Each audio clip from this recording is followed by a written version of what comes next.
기막힌 신종 전세 사기 요즘도 곳곳에서 드러나고 있는데요. 전세 사기 피하는 법, 부동산 전문 변호사가 알려드립니다. 오늘은 법무법인 신목의 김예린 변호사와 이야기 나눠보도록 하겠습니다. 안녕하세요. 네, 안녕하세요. 김예린 변호사입니다. 네, 요즘 전세 관련 사기 분쟁이 굉장히 많다고 하는데요. 혹시 맡으셨던 사건 중에 가장 기억에 남는 사건 있으실까요?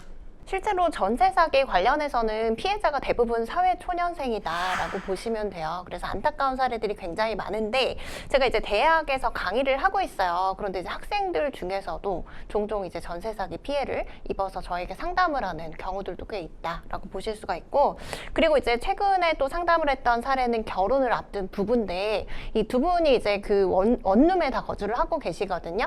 근데 이제 보증금을 빼야 그걸 합쳐서 이제 신혼집을 마련할 수 있는 상황인데 이 같은 가해자에게 전세 사기 피해를 당한 거예요. 두 부부가 전부 다. 네. 그래서 이제 그 시작부터 좀 어려워지는 그런 사례들도 있고, 또 이제 신탁된 부동산 같은 것들, 이제 실소유자가 나랑 계약하면 된다라고 해서 계약을 하셨는데 나중에 보니까 이제 신탁사에서 동의를 안 해주는 거죠. 그래서 임대차 보증금도 못 받고 그 임대의 목적물에서도 쫓겨나셔야 되는 그런 상황이 발생한 경우가 종종 있습니다.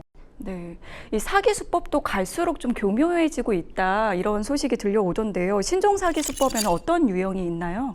이 전세 사기 같은 경우에도 이제 난로 유형이 좀 다양하다라고 볼 수가 있는데 가장 대표적인 거는 이제 돈을 못 돌려받는 경우겠죠. 근데 이제 이거를 임대차 계약을 체결한 다음에 이제 임대인이 잠적해버리는 거죠. 그리고 네. 이제 연락이 계속 안 되다가 보통 임차인 같은 경우에도 뭐 그 사이에 임대인이 바뀌더라도 임대차 계약이 그대로 승계가 되기도 하고, 그리고 뭐 부동산 등기부 따로 떼어보시지는 않잖아요. 그러다 보니까 이제 임대차가 끝날 때쯤 임대인이 바뀌었다는 사실을 알고 연락을 하시는데 근데 이제 그 연락이 안 되는 거죠. 그래서 알고 보니까 임대인이 바뀌고 그리고 잠적해버리고 돈을 돌려줄 사람도 없게 되는 그런 사례가 좀 많다라고 볼 수 있는데, 그러면은 새로 바뀌는 변경된 임대인 명의를 누구로 하느냐, 실제로 이제 노숙자나 뭐 치매에 걸린 노인이라던가 심지어는 사망자 명의를 사용하기도 하는 경우들이 있어서 이런 피해 사례들을 좀 주의를 하셔야 될 것 같아요. 지금 이제 전세 사기 피해자들을 위한 대책이 나오고 있는데요. 현재 지원은 어떤 방식으로 이루어지고 있나요? 이 전세 사기 특별법이 처음에 시행이 되면서 이 정부와 피해자 간의 갈등이 좀 많았다라고 보실 수가 있을 것 같아요. 이게 그 피해자들 입장에서는 먼저 구제를 해주고 정부에서 네네. 그리고 이제 가해자들에게 뭐 구상권 청구 같은 것들을 하라는 건데, 근데 이제 정부는 사실 선구제를 해주려면 돈이 들어가잖아요. 그렇게 되면은 또 예산을 마련해야 되는 문제들이 있어서 그 부분에 있어서는 또 선을 그었죠. 그렇다 보니까 이제 결국에 뭐 저리대출이라던가 뭐 대체주택 마련이라던가 그리고 경매할 때 뭐 우선 매수권 같은 것들 이제 인정해주는 좀 간접적인 구제 방법으로 갈 수밖에 없어서 피해자가 좀 직접적으로 구제를 받았다 이런 느낌은 좀 약하신 것 같아요. 그러면은 실질적으로 피해자들에게 좀 도움이 되려면 좀 보완해야 할 점이라든지, 그리고 또 전세 사기를 지금 이제 미리 사전에 좀 예방하려면 어떤 것에 좀 유념해야 하는지 좀 알려주시면 좋을 것 같습니다.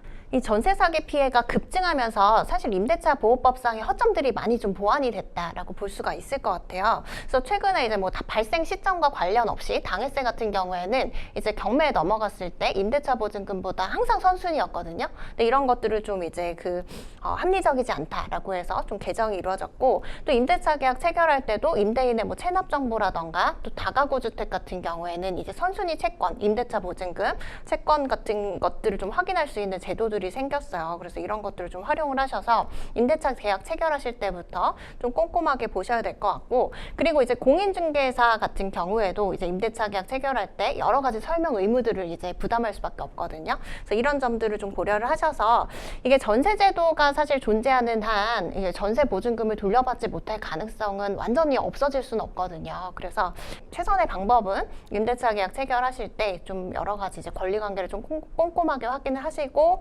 그리고 이제 그 보증보험 제도라는 게 있잖아요. 그래서 보증보험 같은 것들이 가입이 가능한 그 집인지 뭐 이런 것들을 좀 특이하게 넣으셔서 좀 살펴보시고 계약하시는 게 가장 좋을 것 같아요. 네, 오늘 전세 사기 관련해서 이야기를 좀 나눠봤는데요. 전세 사기 피해자들의 눈물이 마를 날이 하루빨리 왔으면 좋겠습니다. 네, 오늘 말씀 고맙습니다.